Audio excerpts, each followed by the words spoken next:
Welcome to This Explainer. I am so incredibly thrilled to have you joining us today. Seriously, get ready, because we are setting the stage for a truly interactive lesson. We're going to be exploring a fascinating historical and spiritual narrative. Today, we are unpacking an ancient story that perfectly captures the reality of divine sovereignty, the sheer danger of human hubris, and ultimately the incredible, world-shifting power of prayer. We're looking at the dramatic moment God literally writes on the wall at Belshazzar's feast. Okay, let's dive into our roadmap for today. We'll start with background and vocab, step into Belshazzar's arrogant feast, and witness the writing on the wall.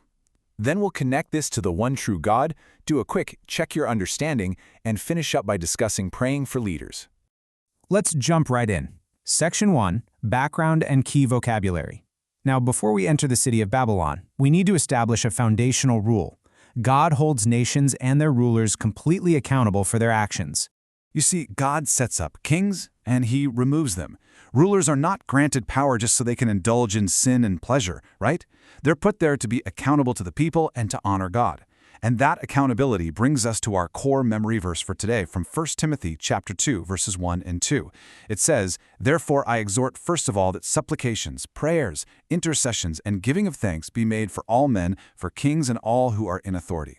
Our ultimate goal today is learning exactly why we absolutely must pray for our leaders, regardless of who they are, and honestly, whether we agree with them or not. To really grasp this story, we need to make sure we're on the same page with a few key terms. First up is dominion. This simply means supreme authority and power. When we talk about dominion in this lesson, we're talking about the ultimate, unshakable control that belongs to God alone.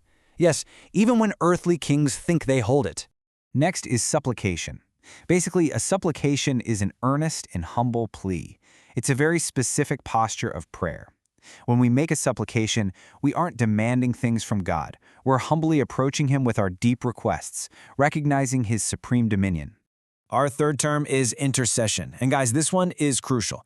Intercession is a plea for God's mercy and blessings made on behalf of another person. It means you are standing in the gap. You aren't just praying for yourself. You're earnestly pleading for a leader, a friend, or even your entire nation. And finally, concubine. In the context of ancient empires, a concubine was a secondary wife, usually lower in rank. Understanding this term just helps us set the historical stage so you fully get exactly who was present at the king's massive royal banquet.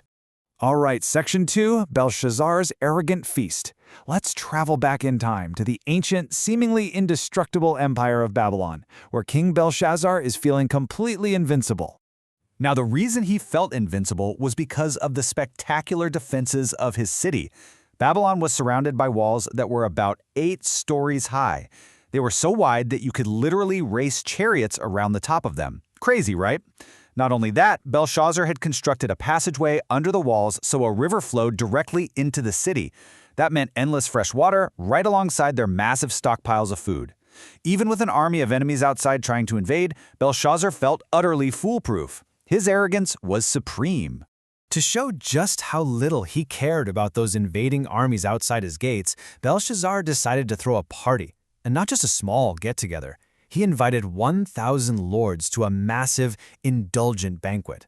Instead of defending his empire, he is feasting, drinking, and completely ignoring the reality of the threat outside his impenetrable walls. And this brilliantly illustrates the absolute peak of the king's pride and sin.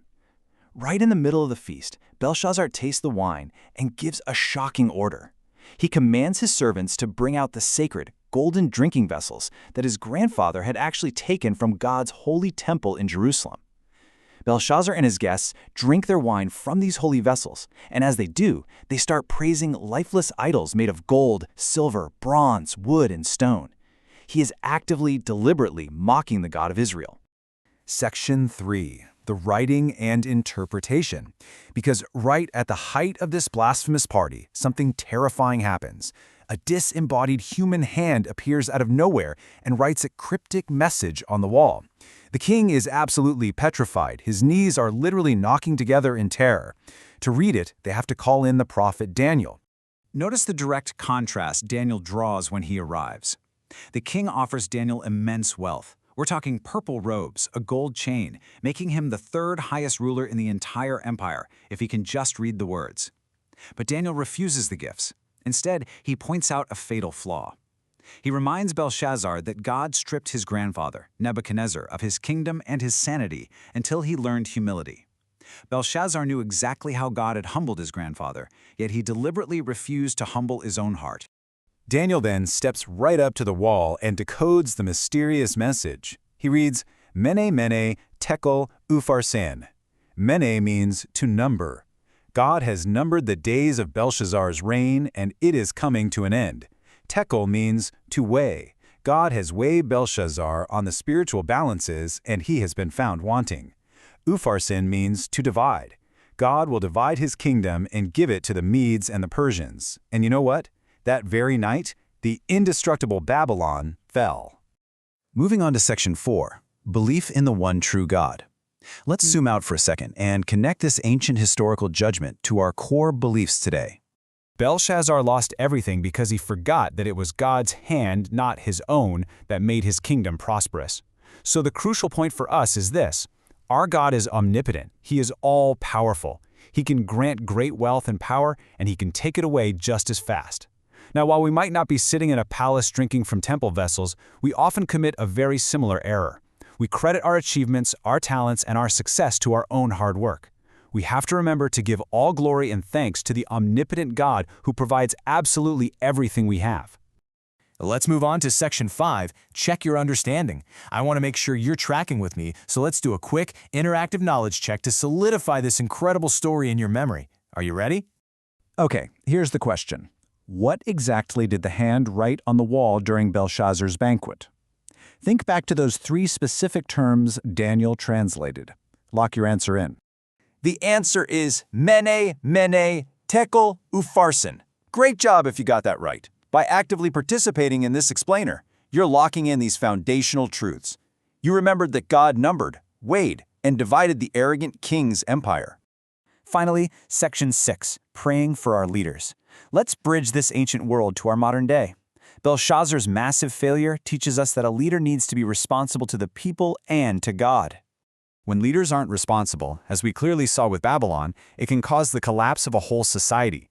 The Apostle Paul understood this deeply. He gave 3 specific reasons why we must intercede for our leaders. First, so we can lead a quiet and peaceable life, which brings stability. Second, because it is good and acceptable in the sight of God. And third, so that all men can be saved and hear the gospel. And keep this in mind, Paul wrote this when the cruel emperor Nero was ruling Rome. Nero literally burned Christians and fed them to lions. Yet Paul told believers not to rebel, but to intercede, to pray that stability might allow the gospel to spread, or that God might even change the leader's heart.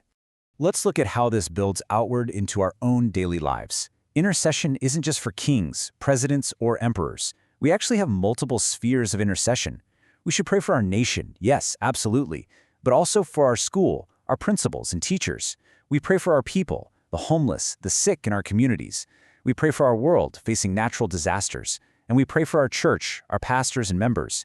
We are called to stand in the gap across all levels of authority and community.